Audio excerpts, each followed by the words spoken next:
Call to order. Could you all rise and please follow me in the pledge of allegiance? I pledge allegiance to the flag of the United States of America and to the republic for which it stands, one nation, under God, indivisible, with liberty and justice for all. Thank you very much. Welcome to the January 15th, 2025 session of the Toledo, Washington Planning Commission. We have a quorum here. Lucas Cabrera is absent due to a medical appointment. Could I get a motion to excuse I'll Lucas? make a motion to excuse Lucas. Get a second? Yeah, second. Any other discussion? Can I get a vote? All in favor? Aye. Aye. Aye. So moved. Are there any other business items that Yeah, what about Renee? oh, and where is Renee? No idea. Renee's the one that sent me an email. I have it here somewhere. He's something. That would make it tough. Get a motion to excuse Renee. So moved. Second. All in favor? Aye. Aye. Tom? That's just his email. Aye. I did say So, that. Yeah. okay. Approval of the consent agenda. Everybody have a chance to read the meetings minutes from the last. Thank you very much for handling that. Yep. And do we have any questions on business licenses? Nope. I just have one as curiosity, where again is 209 Calvin Street? Phil Brooks' old building. Yeah, Cindy Philbrick's insurance Oh, yeah, building, gotcha. Yeah. one that people at the mail post office like to run into. Yeah, okay. Okay. Okay, any other discussion? Gonna move to approve the consent agenda. So moved. Seconded.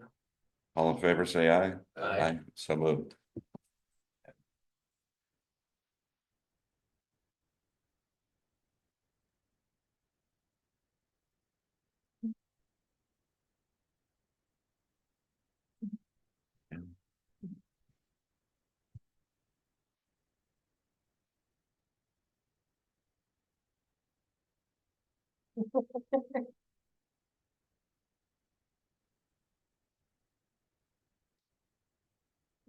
Public hearings, new business, planning commission classes. Did you all receive your emails with regards to the classes? I did, and I saw that you have to join Zooms on three different Times. options. Are those no, choices? that email was not written very well. I meant to email you guys back. So what it is part of our RMSA, they would like people in planning to take one planning zoning related class a year. They don't offer the classes like the other ones that you guys took. So this is one that came out. It's a free option. I think it's only an hour. Mhm. So those three choices were just three different times to take them. Yeah, I'm signed up for the 21st. Okay, so you don't have to do all three. No, you have to do all three, but you have to be present at least one of those times. It would be, Yeah. it's required through the RMSA that It's not like a recorded version that you could watch at your own leisure. I don't think so. Yeah, I don't But think so. if you can find another one, there's, as long as it's on planning and zoning. This was just one that's kind of local and AWC, isn't there? no, not through the AWC. They have planning related, they have classes that need to be taken by planning, but they don't have anything on zoning because it's gonna be like local. Mhm. Can you explain to them what RMSA is? Yeah, it's just our insurance provider, so they, handle all of our L&I and if any kind of insurance claims, they would take care of. They do everything for us. Mhm. Yeah. And so when we take those classes, like let's say there's we pass something at planning commission and it turns out it violates state law and someone comes back and sues us, our insurance is going to pick that up. It's like an errors and omissions insurance, but if you guys aren't all current on your classes, then we have to pay a deductible. So what that, it's just basically like do you guys have to take them? No, but if something were to happen, we're gonna have to come out of pocket for that deductible. They just want to know that you guys have the knowledge and the skills to actually run the meeting with the local ordinances and state laws. I think that's what you were. Yep. Okay. Makes sense to me. Yeah. All right. Let's see, the next on the agenda is the business presentability discussion. I know this was brought up by Councilman Hayes at the last city council meeting and asked that the planning commission do some discussion on that. And I believe it deals with how the business is presented to the public. I know that I've seen in one instance a sandwich board in front of a house, somebody who does have a business license. That's, I would say, crude at best with regards to professional appearance of the sign. And whether this is a sandwich board and whether those sandwich boards need to go in at nighttime. Mhm. You know, Donna's has her out there perpetually on the state right away. It is the city want to address, you know, that the sandwich boards can't be out advertising your business on public right away if your business is closed. Should they be take in, take out? Or, you know, is there an allowance for single events like the Thursday market puts out sandwich boards to let the people know that are driving by that there's a market going on. So I think that's a reasonable request by the councilman to ask the planning commission to discuss that and come to a determination on how we want to see that go.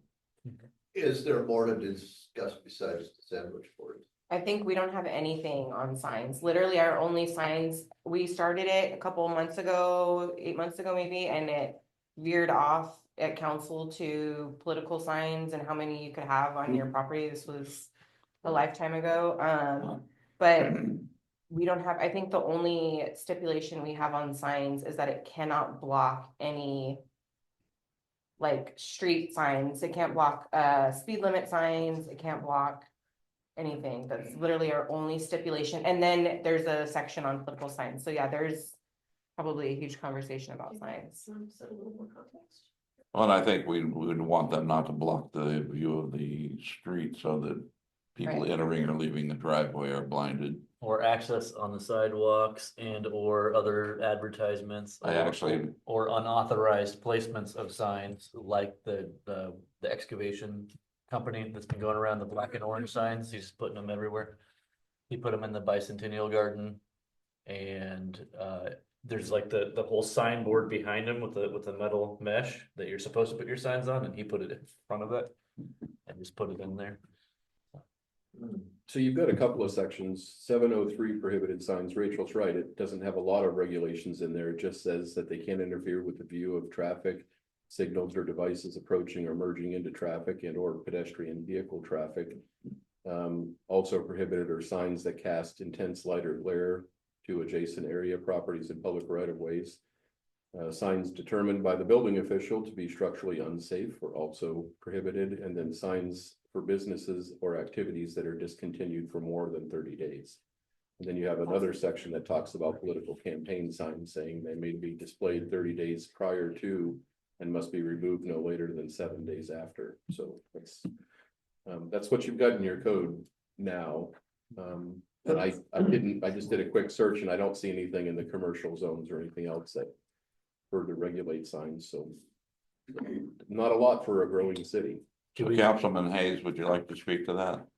let us know if we missed anything. Sure. Hey, look, I like the spot. You put It it, really wasn't about signs, that was just an example. More of what it was about was that Todd did such a great job on having the residential requirements that I listened to, that weren't onerous, but yet kind of did the job. So, and it seemed like a nice medium there. And I was hoping you guys could look into the same thing for businesses. I think the businesses are asking for some of that. I mean, I've heard talk, I'm surprised none of them are here tonight. But it would be nice to, you know, if they were involved and they could figure out what you all want it to look like. So, you know, and it was, the sandwich board was the kind of what made me say, you know, that's a terrible look for Toledo. The tattoo? Yeah. Yeah. So that was a terrible word for Toledo. It's gone, right? It is gone. Yeah, okay. It's been gone, Just yeah, barely in the, you know, in the mixed use area, just Mhm. barely. right across from the And- doctor's office. And it's just not awesome, No. yeah. Yeah. So It's more than just signs, it's also. it is definitely way more than science. It's front of the establishment. Yeah. Looking maintained. Mhm. Yeah, so the things you did with, it's gotta have, you know, can't be too much garage for front, and you had so much percent has to be this, and. I don't know what that even is, I don't even know where to start, nor would I ask, or, you know, try to tell you what that is, but. There's some good, There you go. those were design guidelines for new residential construction. They don't really affect the existing buildings or structures unless they remodel significantly, but we could do the same for commercial. We could have the same design guidelines. I do know, I mean, there's a couple of jurisdictions in Washington state that have their downtown specific commercial. I know Richfield tried to adopt those as well, but they kind of struggled with defining their character and eventually abandoned that. And Leavenworth is the far extreme. But Leavenworth is the other extreme that I was thinking of. I certainly wouldn't recommend that you go to that extreme, but That's why I like the idea of yours was just so subtle and. but the other thing that they can do is that also tends to discourage, it doesn't prohibit, but it discourages some of the national chains from locating in your downtown core. Because they can't achieve their brand and their look and still comply with your design guidelines. If you can identify a character, it's a good way to kind of discourage that if you'd like to do We've that. had 3 of the businesses here refab themselves, right, so the Relitter kind of did a new front facade. The bank, I think that was quite a while ago, cleaned up, and then the corner just here. The excavating Yeah, company. yeah, so, you know, maybe they'll police themselves, I think, and I think that's what the chamber's for, is to get the, you know, say, hey, you're an existing business, but look what we're all doing. And if they knew what they were aiming towards, maybe you could work with them. Do you see any businesses right now that you would not be maintaining that type of decorum? Other than the tattoo place, Yeah, no. I think we could But I address think there's more sandwich coming in, boards. So it would be nice to have something, I don't even know what that is. Quite frankly, it's also like one of the number one gripes from everybody is signage. They're always talking about some problem or another, like, oh, these signs shouldn't be up, or the signs have been up too long, so it's good for us to have. I'm gonna take those sandwich board signs, or the little stick-in signs back to council, because we don't want those in the city. The orange and black ones. They're all They're kinds of- everywhere. Yeah, Yeah, yeah. whoever puts it's gonna put it in every single intersection, and Yeah, Oh, those ones It's that nice we one. hit all the time? yes, Oh, yeah, I Sure. got like 3 of those. yeah. no, I was thinking that. Oh, the Thank advertising. you for indulging. If you're interested in signs, I did just last year, I worked on for about 4 months. A sign code for the city of Kalama, and they dealt with all kinds of things, wall murals and other things, so I mean, that's on the web. If you wanted to look at that. And certainly I could help you with that, or you could just download that, plagiarize it, change it, and adjust it and use it as your own sign code. That'd be helpful. But that's on the city of Kalama's website. I just Okay, I'll work bring it to with their planning commission, and they've got a kind of the same thing, similar thing to Toledo. They've got a downtown core that that kind of struggles with a consistent character. But all of their downtown is historic. Maybe Yeah, it's not very as- cute. Maybe not as historic as yours, but the thing is with Richfield and Kalama and trying to define the character for the buildings, it's difficult because all of them were built, even though it's an old city. Most of the structures downtown were built at different times and represent different architectural style or variety, and it's eclectic is what it is. It's not really a consistent style at all. There's nothing consistent about them, but anyway, if you're interested in weaving some of that into your commercial and your downtown zoning codes, we could certainly look at some very simple, kind of like what we did with the residential. We could look at some simple requirements, you know, requiring entries facing streets and canopies if you wanted to. So, you know, go forward and require everybody to have some rain protection and canopies out in front of their storefronts, and granting provisions for them to extend into sidewalks and right away so they wouldn't take up building area, that they cover the public walkway. And, you know, there's a few things you could do to I like all that you've been saying too. so far. Yeah. I think we should have a separate section for signboards before, for sandwich boards. Probably short and neat, that they go out and they come back in. And don't block. Huh? Or- and don't then- impede. And they cannot be, well, if you're gonna let them in the right of way. The state right of way, we're probably not going to deal with that issue because it's not our property. The state wants to. Because you're not gonna stop Donna from putting her signboard out there when she's open and not open, okay? We can require that it be removed and put back when she's closed. And I don't wanna to affect some of our 503C people who put their signs out for one particular day, like in Cheese Days, when the Cheese Days, people are putting out signs for the various activities that are going on. We don't wanna regulate those in such a manner, but I think that we could pass a section that said that all sandwich boards must be taken down at the end of business day. So that the sandwich boards are not on the sidewalk when business is closed. Well, I don't know how that would go over. that's a simple addition to section 7 under prohibited signs. You'd simply prohibit any sandwich board style sign between the hours that, outside of business hours or something. It's just another letter under, Yeah. under 703. I mean, you've got a couple of things there now. If that satisfies the need, and you can just make that recommendation to council.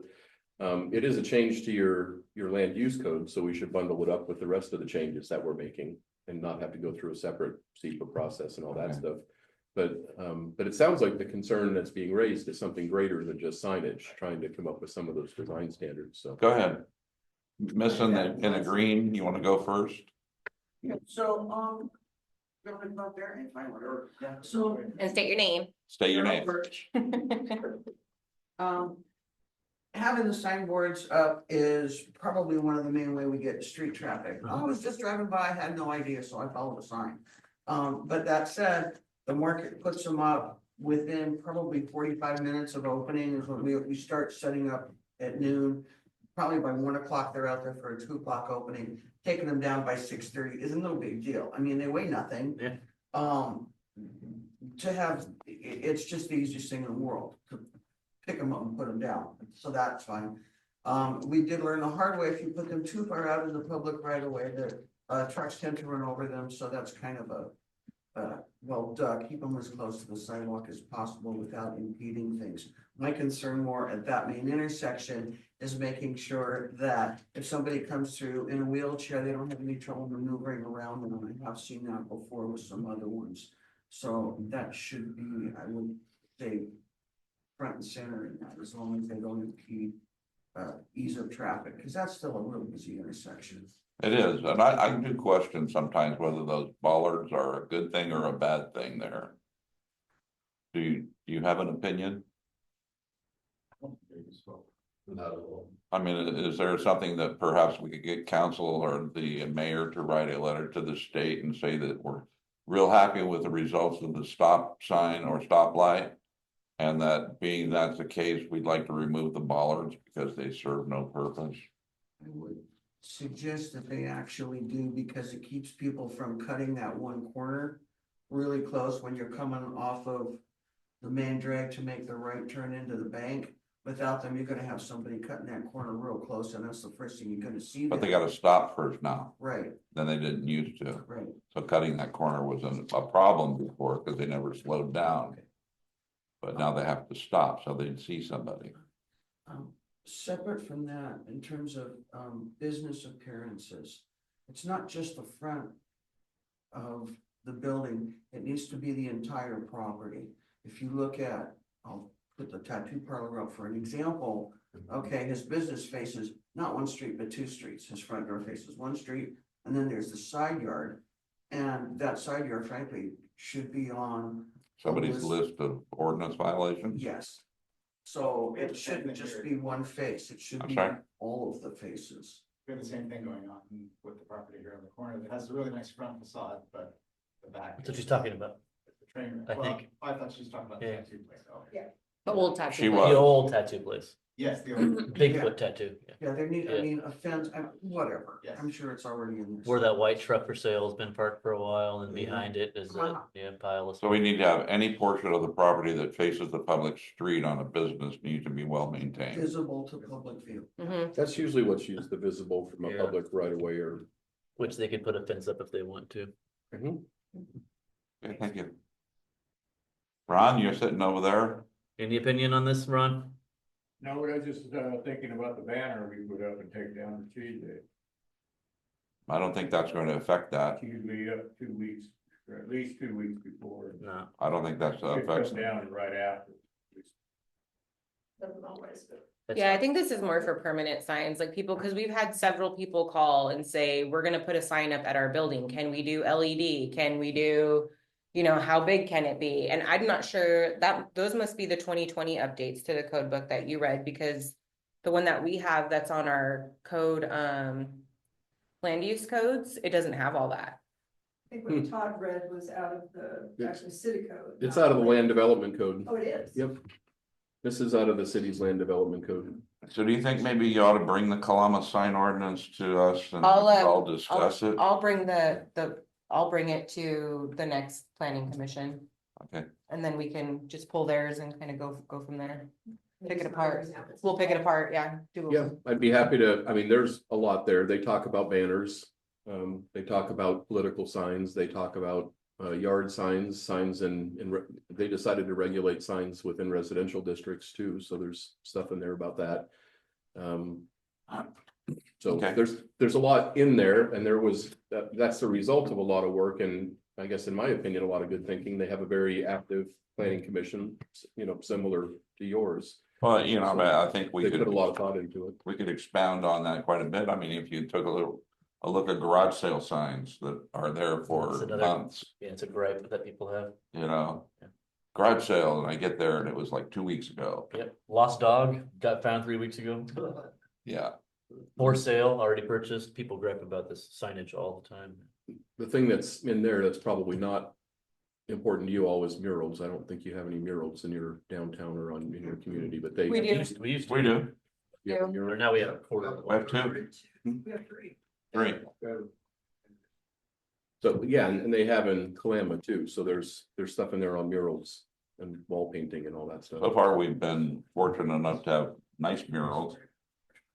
But I could see that being an issue if somebody wanted to make a political statement or, But that is the weird thing about signage, is you can't regulate freedom of speech. So Right. people are free to post whatever they'd like, so long as it's not immoral or otherwise offensive, or there's very few limitations on what you can put on a sign, I guess is what I'm trying to say. And there's no way a city or a jurisdiction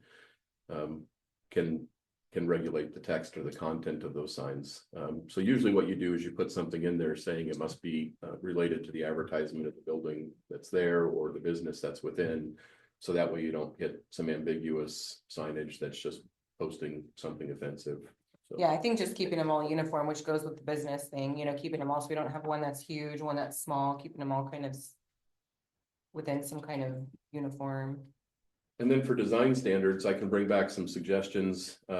Usually the elements of commercial structures are, you know, the entryways and making sure that it's prominent and facing the public access right away. A lot of times there's in the downtown areas where you have more pedestrian friendly environments and higher intensity commercial usage, you'll want it to be a 0 lot line or some other setback. So, I mean, those design elements where you push the buildings toward the street core, they work together with the canopy requirements or not, and then the building facade. I can pull a little bit there too from some of the nuisance standards that I worked on recently. Because we talked a lot about the maintenance of buildings and facades, but we could put some of those into design elements as well. We could try to put them in the zoning code. There's a new one popping up that's offering high-speed internet. Orange and black, orange back, and then. The one that we're talking about, the tattoo parlor, I think all the things that we just discussed, all that would make him do is bring it back in when he closed, right? Yeah, but he can't have his tattoo shop there. Okay, Yeah, that's, but Well, I mean, but he is a cottage business. So I think, the other complaint that I've heard about that particular establishment is that he doesn't keep his yard maintained. no, he doesn't. So I think the one consideration for you guys is to also consider the cottage, cottage businesses and, deeper into. but that would still need a mixed use, right? He can't have, and there's like health department things that go in there to run a tattoo shop. There's Tattoos are, they're But that's different. independent of the city though. So as long as he's. the health department, it has to be signed off by the city. They can't, yeah. Yeah, anything that they get from the health department has to be signed off through us, and there's crazy stipulations that Yeah. go into a tattoo shop. Does he have a business license? I'm sure he does, cause he was across the street right here, and he did come in and talk to me, cause I sent a letter. Oh, he is the Bigfoot dude. Yeah, it's Oh, Jay. okay, okay. Yeah, and so he just kind of came in and was like, oh, he pulled it in and he's like, I'm just doing tattoos. I forget what he said, but it was like for a couple of days.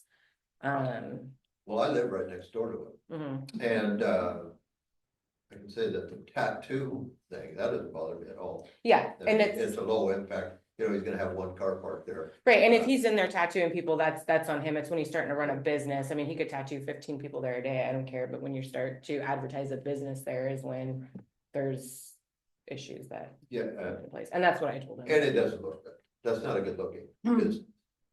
No, it wouldn't make me go to I him. would. So like imposing a facade, is that what you call it? Like what his front would Well, look like? I think Maybe Todd had it, any part that's exposed to the public right of way needs to be well maintained, including cottage businesses. and including Yeah. cottage businesses. I mean, it should. Yeah, design standards like that takes care of the problem. I mean, I think it's not county, my wife will have me out mowing the winter. She would too. In the rain. Well, so we've kind of moved through, some of the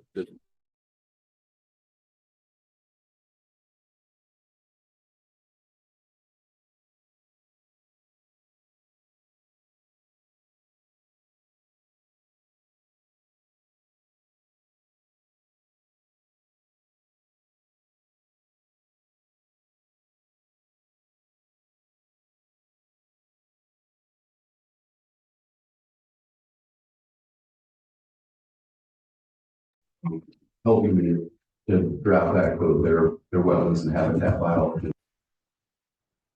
that area. I know how to apply the rules that are written, but I don't know all the common, best management practices and the reasons why and the findings, but they work with them all the time, just like I work in land use all the time. So I brought them on as a consultant to help me to help you to develop that code. So next month, they'll be probably on the screen, and then we'll start talking about critical areas. Okay. So hopefully we can get through the housing element tonight. I know we started it last time, but we ran out of steam after all the lengthy discussion about the public hearing that we had. Would you like me to go through the staff report and summarize? This is the comprehensive plan element. So it's, let me pull it back up on this screen. It's much easier to read. There it is. So this is the comprehensive plan element. So this is, again, not the regulatory element that you'd find in the zoning code. But there are several changes that we need to address in our comp plan. And I've drafted this section here, the housing element to the comp plan. And I've basically, it summarizes the housing stock and affordability, and that's based on our land capacity analysis work that we did, and then also the housing needs assessment that we did. And both those included elements about affordability. That's a new requirement at the state, that they want you to make sure you're not only providing housing, but providing housing at a variety of income levels. Has this gone beyond zoning for it versus building it? No. Okay. So it's still in the, I mean, it's still, we have to do this in policy and zone to allow it, but there's nothing that's a requirement for a certain percentage of your sites to be built that way. So there's kind of a summary of the land capacity analysis and the existing housing and affordability.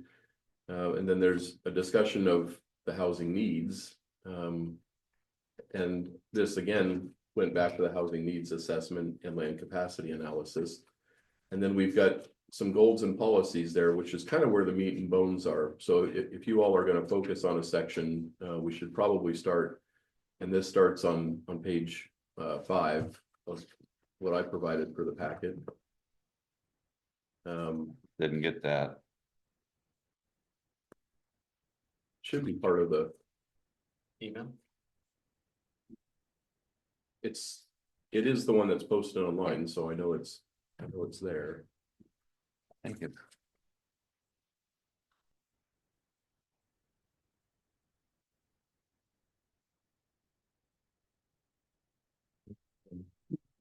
So the goals and policies is probably where we should most focus our attention, although your input on any section is appreciated.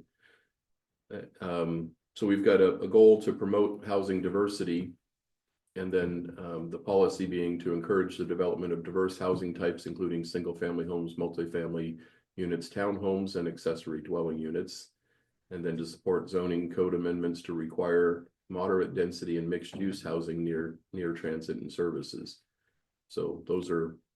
How do we do that when we have no transit and virtually no services? Good question. Well, you have. I think didn't we discuss that when we were talking about zoning for our UGA? We did. And So that was going to be our catch-all solution to that was so maybe zoning out there by Highway 5 so that we had access to transit and probably what will be services. so maybe transit isn't the right word. Maybe transportation corridors is a better term for that. Since you don't have transit. So maybe to substitute transportation corridors in there with that. Well, it's virtually impossible to get an Uber out here. So unless you have your own car, you're walking. So transportation corridors and services. You do have services in your downtown core. I mean, you have a grocery store, you have barber shops and other personal services and insurance shops. So Cheese shop. Cheese show. soon to be. Shop. That's super exciting. I think so. Maybe they'll make blue cheese. Yeah, we're gonna have one with none of the extras. It's just cheese. Well, sorry, sucks for you. Yeah, you missed Yeah, it. what is it? Goat's cheese and sheep cheese and cheddars and different flavored cheddars. Cheddar, as a cow. Mhm. Yeah, the creamery from Oregon's transplanting. Nah. Everything. Now, when we have cheese days, there'll actually be a focus. Yeah, That's There's right. the cheese, people say, Huh? where's the? I think he thought of that. I think he might have thought about that. That might have been the key. We're super excited. I'm sorry to interrupt you. No, Go that's ahead. okay. Hey, I'm just excited about cheese and the rest of it. You guys require lactose. Oh, no. We'll put in a special request for you. I think that's goat cheese. You can eat goat cheese? Damn, sucks. So then I can make that change to transportation and services instead of Okay. transit. That's more appropriate.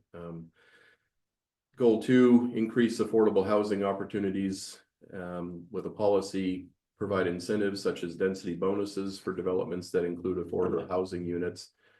I put that in there. Our zoning code doesn't really do that in the format that we just discussed it in. There's no density bonuses for affordable housing, but as a policy, it's something that we should look at as we rewrite zoning code in the future. And since this is a new comp plan, it's happening concurrently with, so maybe in the future. But if that doesn't seem appropriate, we could try to look for other policies that support that. That is a requirement of the state law that we increase affordable housing opportunities. That's Right. one of the requirements for this update. So this goal and these policies specifically are aimed to address the state requirement. I would like to know something about density bonuses. How does that work? Well, that means that in each of our zones, you remember we talked about having a low, medium and a high density zone. And we allow different densities within those zones. So that would mean that you would say either in all of those. Or probably in the medium and high density zones that speak specifically to multifamily units. That if you were to have some below market rate units. That you are willing to reserve for those tenants below market rate. Then you could achieve a density bonus of an extra 1 unit an acre, so that way you get an extra unit in there. So that incentivizes developers to use the same space for more units because they can get X dollars for each unit, right? So if the rental market says you get $1 per unit per month, and you can get 4 units with your density that you're allowed, well, now you can get 5 if you do an affordable housing unit at 75 cents a month. So you have a 25% discounted unit that's below market. So, but you're agreeing to reserve that and lease it out for below market rate for somebody that qualifies. Okay. So you're effectively allowing a developer to get more units, although then because you have the same space that you're developing, the units they all kind of get smaller, but it's a good way to get another unit out without it doesn't offset the cost of development, but it helps. It's a great policy for cities. It's a terrible policy for developers. And Is it? it really Cause is. you take a hit and you have to build. Well, because number one, you end up with a tenant who doesn't take care of their place. And screens poor, as the reason for it, when lazy would be the better reason. And 2, you do end up having to downsize some of your units, so your sale price goes down as well. And you almost don't make up for the fact that you did an extra unit. Yeah, And it doesn't completely offset the requirement, but it helps. So that's. And unless we're gonna start adopting an affordable housing ordinance, which this city never will. These are great policy for us, for our comp plan. But I don't ever see them actually fulfilling themselves. Yeah, and whether or not you may offer the alternative in your code at some point in the future, but people may choose not to take the alternative, right? I mean, if you offer the option and say, you know, if you choose to offer below market units, then you're allowed a density bonus of 1 or 2 additional units or so many units an acre, whatever you choose. At some point that would incentivize somebody to look at that. If you made it optional and not required in your zoning code, you could also require that in your zoning code. So would that require us then to have another discussion with regards to what our density bonuses would actually be? Yeah, I'd have to bring, I mean, if you want to implement that with this zoning code update, it wasn't what we had talked about, so. So we would have to bring that back, but that's okay. I mean, we're bringing back some of the commercial stuff. We can bring that back too. We don't already meet that requirement, Todd. I mean, in the stats, we see that Toledo is, the median income or average income for Toledo residents, way below state. So, and the value of housing on average is below. So in a sense, aren't we already providing low income housing all around? Yeah, and the housing needs assessment and that analysis that I prepared, that report, if you recall that is one of the points that I highlighted is Toledo is in fact an affordable housing City.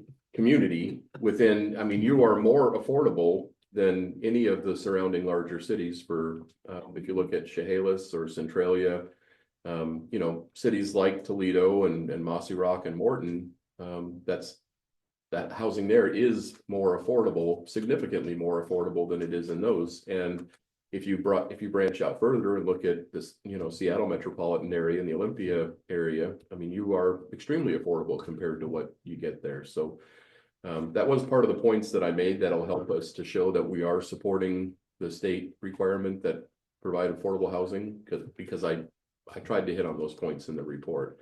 But we could, I mean, it's hard to set a goal that rings your own bell that way, but we could try to craft a goal that says continue Continue to keep the cost of development low in order to continue to supply the region with an affordable housing area. I mean, Well, we can do those things without even trying. yeah, right, That's what we do. right. You know, so you're not really setting a very high goal for yourself, but we could include it here in the goals. I think you're gonna see that changing, and that's, you know, a 10-year down the road type of a thing, but none of our approved subdivisions and subdivisions to be approved right now have any intent in making affordable housing units out of them. And there are going to be units that range from probably 400 to $1.5 million. And when we start to develop and start to get enough money to start actually rehabilitating our downtown core, the facade, the state highway facade, the things that Castle Rock and Napa Vine have done. Our anticipation is that Toledo then, because of our, let's say, the mixed use along the riverfront, when that develops, then Toledo may be the place to go. It may be a hot spot to live. That's going to drive prices up, and we're not going to find ourselves as the affordable city anymore. So I think, you know, the discussions we had in the past with regards to pushing our affordable housing criteria out to our UGA, where we're going to have a much higher density home in some areas, and putting them out by the industrial commercial areas out there seems to serve our long-term purpose a lot better than raising our hands that we're already low income, so aren't we satisfying it, because soon we will not. That's very possible, and that's sort of what we're planning to do, right? I mean, we're trying to plan to increase the livability, and when you increase the livability, then you're going to attract more people that are willing to pay more to live there. So these affordable housing policies then become more important in the future, but I think Commissioner Hill's correct, is that now, you know, much of the data that I found through this process does show that you're an extremely affordable community to live in.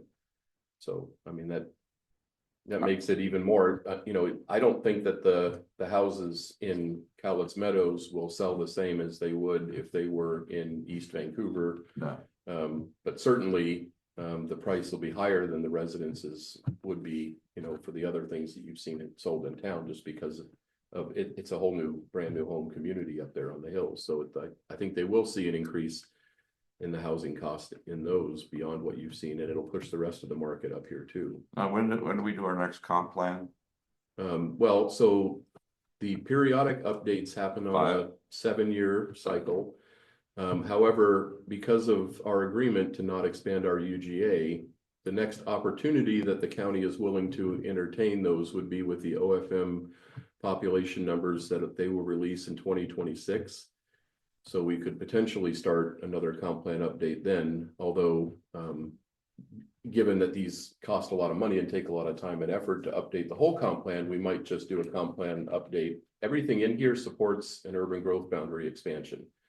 I'm setting it up that way to make it easier so that we don't have to go back and reproduce all that work next time. We can just do the urban growth boundary expansion. So we might try to do that in 2026.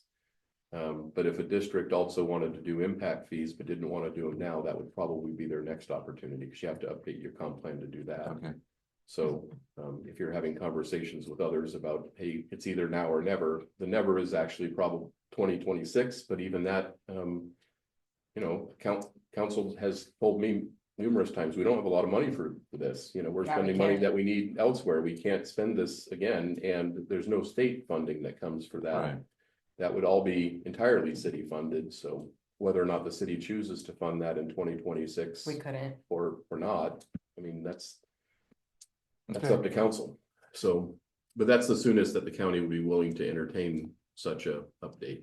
You're free to update it once a year by state law. You can only update it once a year, but you're free to do that. Minor updates. Well, I'd like to get through Jolma and get some anticipation of development in those other areas that we included in our UGA before we even start thinking about. Yeah, we just did the annexation. All of that area is undeveloped, so waiting for some of that area to fulfill some development plans, that makes sense. So, but back to the housing plan, Did we want to just eliminate that from that policy, the such as density bonuses? Because it's just a such as, so I mean, without that, it would just be provide incentives for developments that include affordable housing units. The density bonuses is kind of a common one, that's why I threw it in there, but we don't have to have that in there. We don't have to have a such as. Well, it doesn't hurt to have it in place.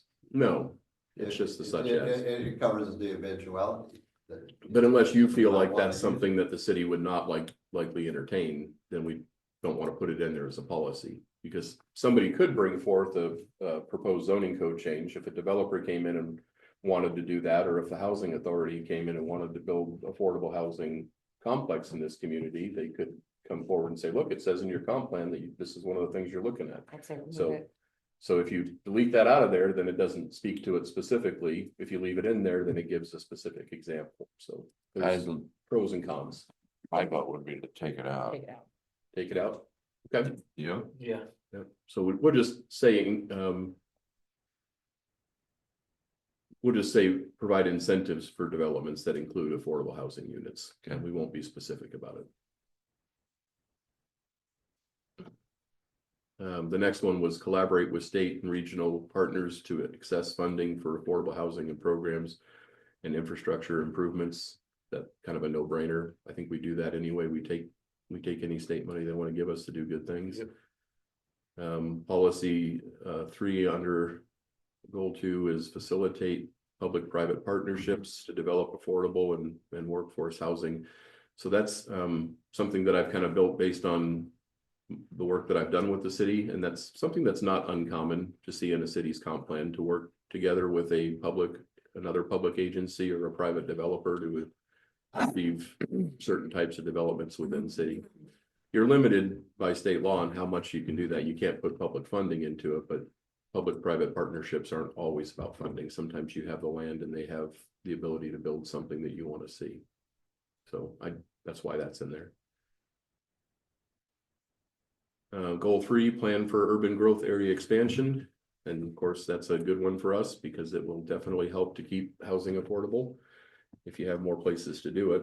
Coordinate with Lewis County to expand the UGA incrementally, aligning with population projections and infrastructure capacity. Kind of a straightforward one. Preserve land for higher density residential development within the UGA to meet long-term housing needs. That sets us up well now because we don't really have much of a UGA left. And that kind of signals that, yeah, that's where we want the higher density housing to go, is in our future UGA. So that, I think those policies help to support the things that we've discussed. Address environmental and infrastructure constraints, require infrastructure improvements to support higher density residential development, including water, sewer, and stormwater systems. So basically that's just saying you're going to plan for a higher density when you do your capital facilities elements, and certainly we will, because it's part of the plan that we were talking about for zoning out in the new UGA area. Integrate sustainable design practices and wildfire mitigation measures into residential development standards. So those kind of elements that we've talked about generally. So the identified barriers, we have limited developable land within city limits. And I could expand on that to say, and within the remaining UGA, because there's not a lot left in the UGA either. High infrastructure costs for new residential developments. I mean, that's certainly something we've heard from Cowlitz Meadows as they went through the process. I think we had talked about the insufficient supply of affordable rental units and workforce housing in the community. Although certainly Commissioner Hill's observation would be true about that too. I mean, you are kind of the affordable workforce housing for the entire region. But within the community, if somebody were to work in retail downtown and be able to have a space to stay, you don't have an abundance of units that would support that. So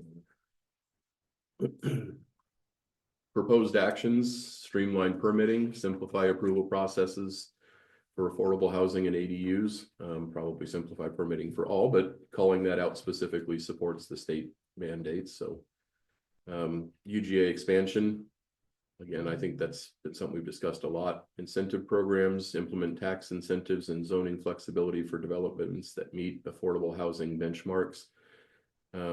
Those are usually state programs that are supported at that level. So although the city has a component of that they lose in tax revenues, a lot of those tax incentives come at the state level, not local. Leverage state and federal funding programs such as the Washington State Trust Fund for Affordable Housing, the Community Development Block Grant, which I think you all have used those grants before. Connecting Housing to Infrastructure Program, certainly something we should keep an eye on. I don't know if you used any of the CHIP grants or not, but those are other things that come about every once in a while. The chip seal ones, yeah, we just did one with Napavine 2 years ago. Okay. Yeah, primarily transportation and utilities are what those are used for. Rural development loans and grants to finance rural housing projects, overcome challenges related to housing. Certainly the grants are always nice. The loans, you could maybe use those to leverage a public-private partnership that made sense to the city or something, and then low-income housing credits to encourage private investments in affordable housing developments. Whether or not you implement those are just some of the proposed actions to consider. So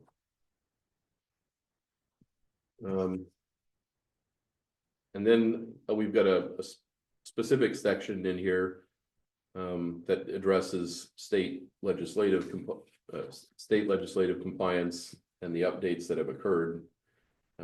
That section is just thrown in there, so this gets kind of a handy approval from the reviewers at the state agencies when it goes through.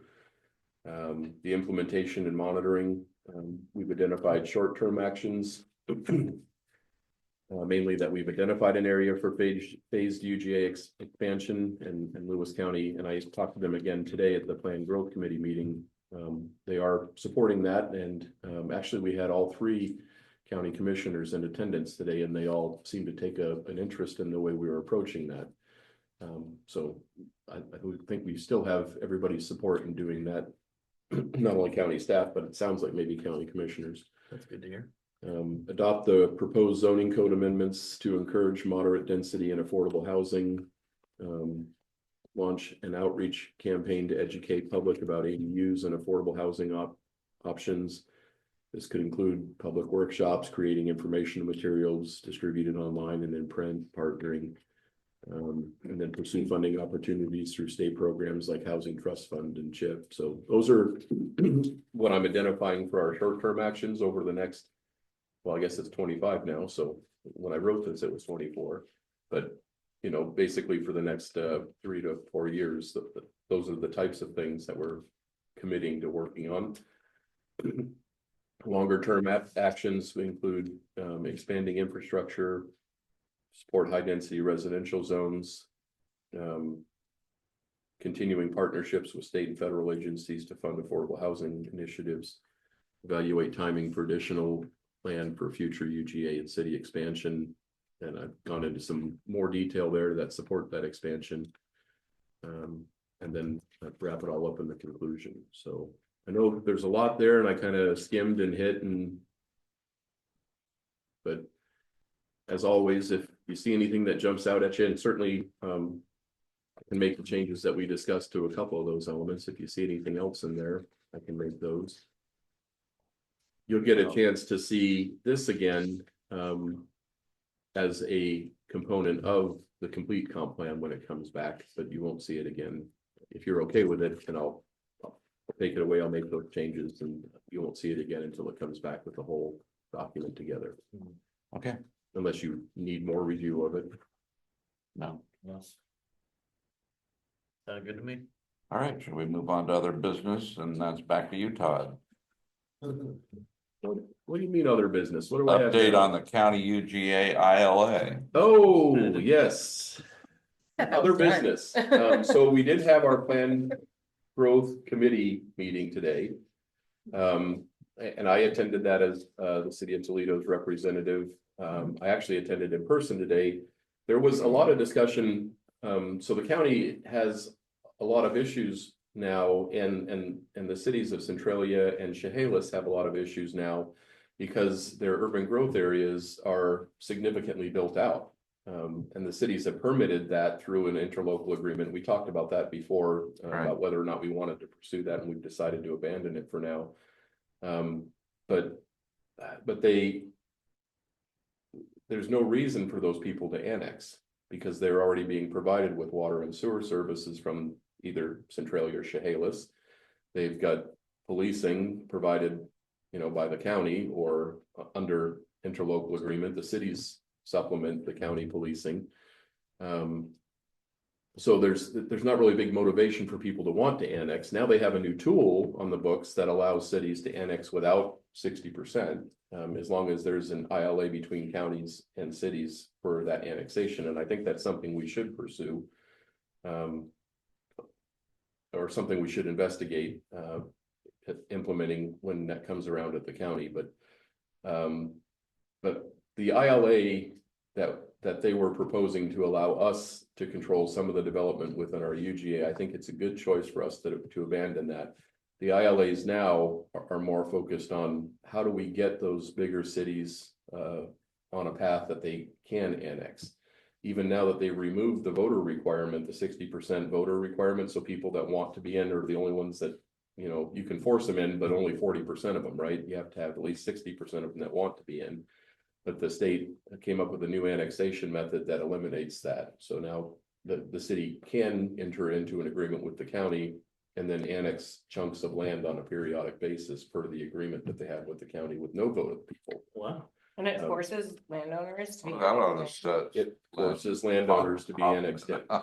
That'll bring the pitchforks out. So that We'll be looking to Winlock for how that goes over. Yeah. I still call that the new annexation method, but it's actually been on the books now for about 2 or 3 years. So it's hardly new in the legislative sense, but it's something that hasn't been used a lot, but it's going to be used a lot more. And that's what they're talking about doing for those larger cities in Lewis County, because Lewis County simply can't afford to continue to maintain the streets as they become more and more used by urban levels of development.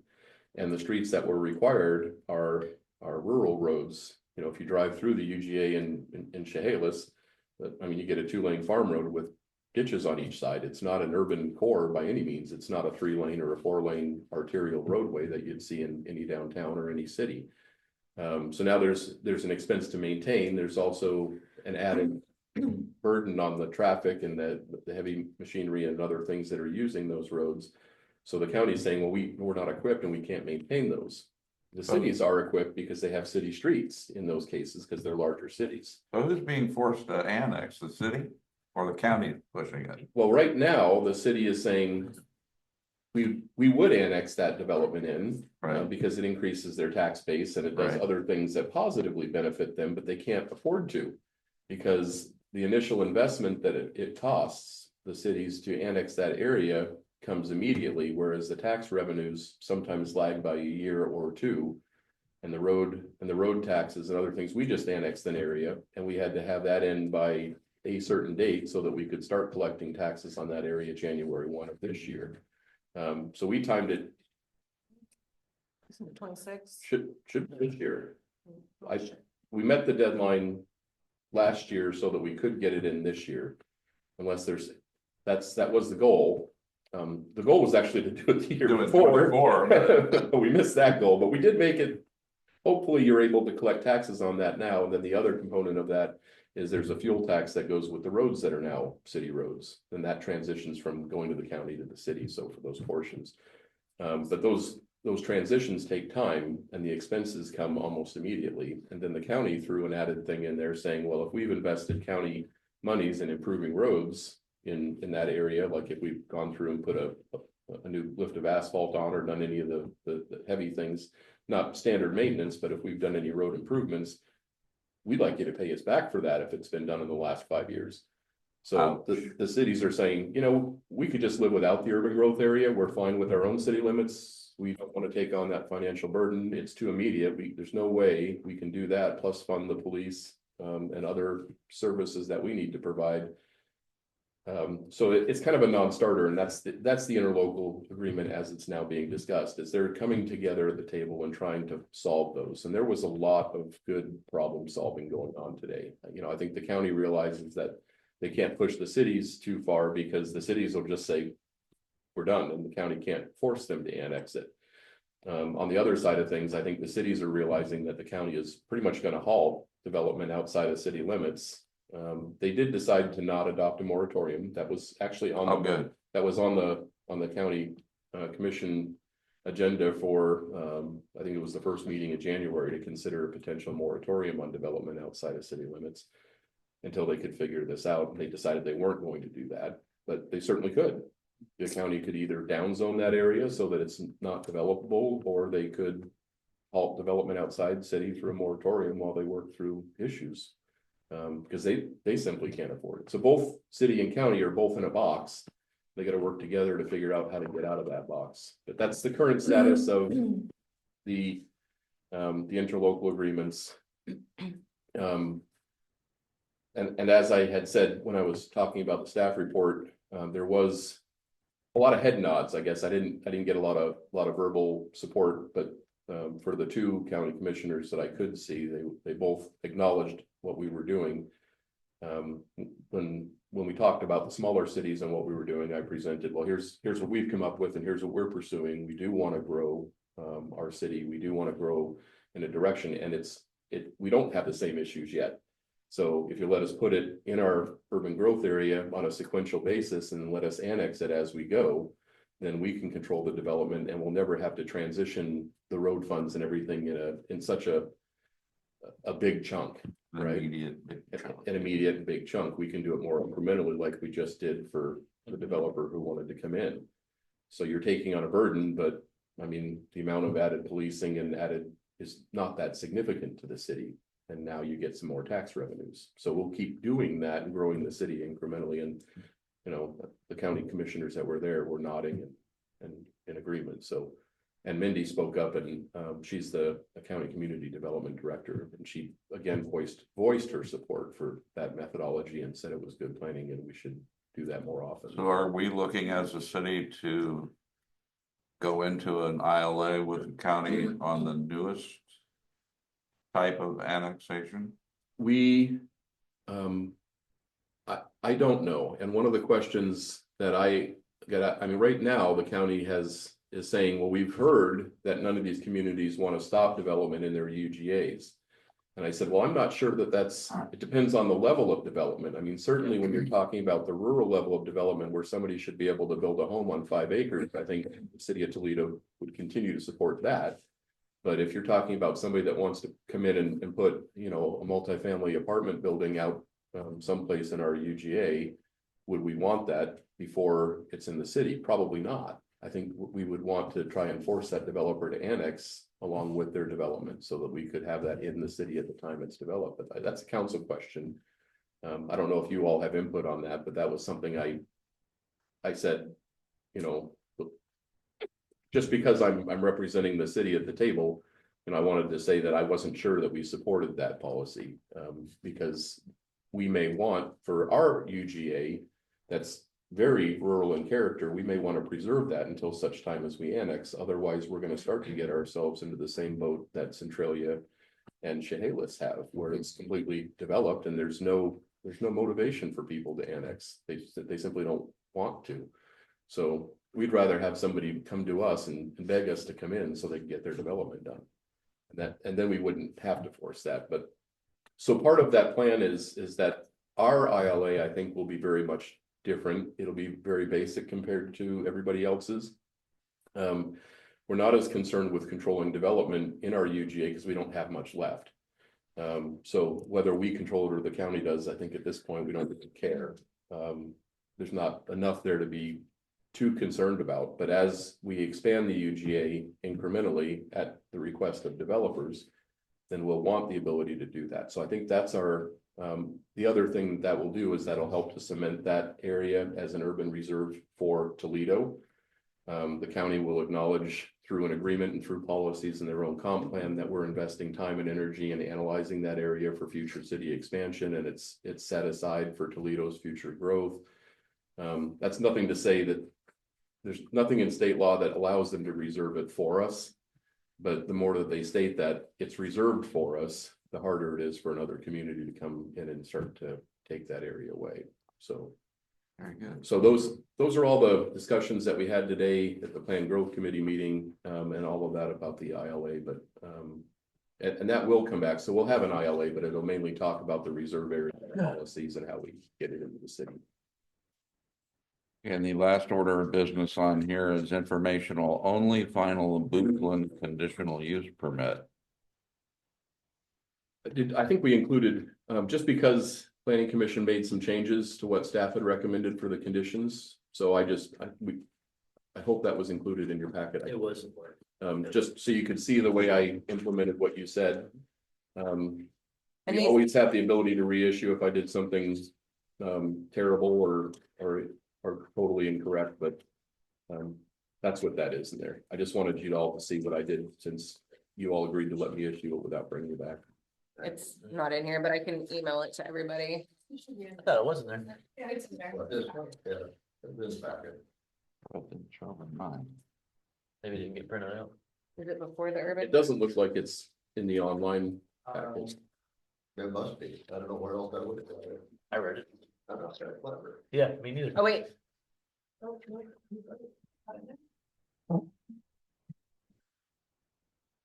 Oh, no, here it is. It is online. See? Yes. Oh, Knew I saw really? it. Take it back. Sorry. Yeah, take it back. Sorry, Mike. You guys are I have gaslighting. one question though. See, is it separate? Because what I printed out and I went space by space, so I printed out yours, here's your packet. Which generally includes everything. And then you have an opportunity down below to print out each and every one singularly. And I did not do that. I just went by your first line. And if it wasn't there, I didn't print it out. So I'm finding out now I didn't print out his, I didn't print out that. So before Carly gets in too much trouble. It was online. Sorry, Carly, I moved. No worries. All right, this is the time for public input. Yes, miss. Please step to the podium, state your name, and tell us what you think. Yeah. Cindy Sanford, Southwest Second and Pine. So I'm following up on an email message that I sent to a few of you. There has been some news about an opiate treatment program Mhm. going into The Winlock, which raised the question in my mind that during your zoning discussions, there wasn't really talk about medical facilities. And I wanted to toss that back to you as to whether or not that needs to be discussed. Todd, if you wanna, I called Todd last night too, so he can, So there's not a lot that you can do to prohibit those essential public facilities. Those medical facilities are all essential public facilities, and once they've demonstrated a need and gone through the state process. And it's a lengthy state process they have to go through. There are a few choices in your zoning code. You can't prohibit them from being in your city. You could establish a separate zone for essential public facilities and put it in a location that's someplace where you would not mind having those facilities. That is what a lot of communities did when the marijuana regulations came out, and that similarly, because it's an allowed use in Washington state, you couldn't prohibit it outright in your city. You had to allow it somewhere. So a lot of communities picked a spot and allowed it there. And whether or not that spot was feasible or whatever, it didn't really matter. And I think a lot of cities use that as a tool to make sure that it didn't happen within their communities. Right. So a similar approach could be taken for that, but there's really no way to prohibit them. As I was kind of explaining to Rachel in our earlier discussion, it's better to allow them in a spot that's not going to do significant damage to the city. So we can bring back the commercial code and look back through that and say, okay, well, here's where medical facilities are allowed. I think they're allowed in your commercial zone, is where we would have allowed them. And I don't know as we were specific to what type of medical facility it was. I know we were probably specific with dentist's office and other high volume traffic type medical, but I can bring that back. We can look at it again as an informational item and we can adjust as needed. But then the other piece of that is, you know, the process. There's a lot of process involved with trying to get something like that permitted. I mean, if you look at the years it took to get Cowlitz Meadows through, from the time they came in and first talked to us till the time we issued construction permits. And that was a generally outright permitted use. I mean, they asked for a few things, modifications in our code, but they were allowed. So if you make these conditional uses, then you can start to apply additional standards and ask for additional analysis to mitigate for impacts. So maybe a better way to go. So I'll bring back the zoning code. We'll pick a spot, make sure that they're in locations that are going to be okay with us. And then we'll make sure that there are conditional uses in there. So that way, if one ever does come in, then you can raise questions about compatibility and land use, and a whole bunch of questions you can't raise if they're outright permitted. Well, didn't Joe Notch's building, you know, wasn't that a Valley Health Center at one time? Yeah. Maybe he should join the discussion next time we get together. Well, and Valley View has a. Well, Valley View has a clinic, but do they have room for an additional, you know, speaking directly to the methadone Yeah, clinic? those are so highly regulated. I think it's gonna be years, like, Yeah. I mean, you know, with that stuff. It just And raised the question. it does, You didn't specifically talk about medical facilities during your zoning discussions, right, and that, it just spurred me to ask the question. right. So we Yeah, on should the one land hand, I it think we want to somewhere. look out for it. On the other hand, we don't want to preclude it if there's an area in our town that would actually benefit from it. And that's why I thought Joe might be interested in that discussion. The very little research that I did, Bremerton, I think uses 1,000 feet perimeter away from schools, parks, similar to what Toledo has for the cannabis Yeah. retail. Now, the one in Wenlock though is a counseling. It is a counseling, I think they're just gonna, and it was on, I know it was discussed at Wenlock's meeting this week. And I believe they record theirs too, so there was discussion on it. I think the article, I think we need to go straight to what's actually happening. Yep. Because I don't think it's a methadone clinic. I think it's a recovery center for people that were taking methadone. And it's kind of like a counseling, and I think it might have some court order stuff in there, like a drug court. But there was someone on there that was like, oh, we're doing overflow in Toledo. And it was just like a total troll account. And they're like, we're gonna use the old police department. And I was like, and then as soon as they said, oh yeah, we're gonna turn the old jail into housing, I was like, oh, a birdhouse, like, you know. So as soon as we saw those comments, we realized that it was like Washington, it was like someone acting like they were from the state of Washington, but regardless, I think Right, it just. it does. Yeah. Yeah, Yeah. yeah. Okay, So they have zoning. so For medical Todd, you're gonna care. come back with something on that. Curious as to, you guys have any initial feelings of where that would go? In Centralia. So. Well, I was talking to my wife about it and I said, how the hell are they gonna get here? So we've allowed, medical offices in the mixed use commercial zone, which we may want to reconsider. We've also allowed them in our outright commercial zone, so. But I don't know that a medical office is the one that's gonna do, it's gonna be a court ordered, Right. I can look into that, but I don't know that it's a medical place that would actually issue Suboxone and methadone. Yeah. There's right. gotta be some kind of court regulated, and so we'd have to figure out what that is and then pop it in that zone, because I don't think we wanna mix it in with our medical stuff, right? No, 'Cause I think we were envisioning doctors and, you know, in private practice and dentists in private practice and lawyers in private practice, taking some of the homes along the main route and turning homes into offices. So we can refine that a little bit more to be more specific, saying medical offices such as, small scale medical facility. I mean, certainly in the mixed use. In the mixed use district, you wouldn't want anything large scale, you wouldn't No. want a 40,000 square foot medical. It should fit into the current Yeah.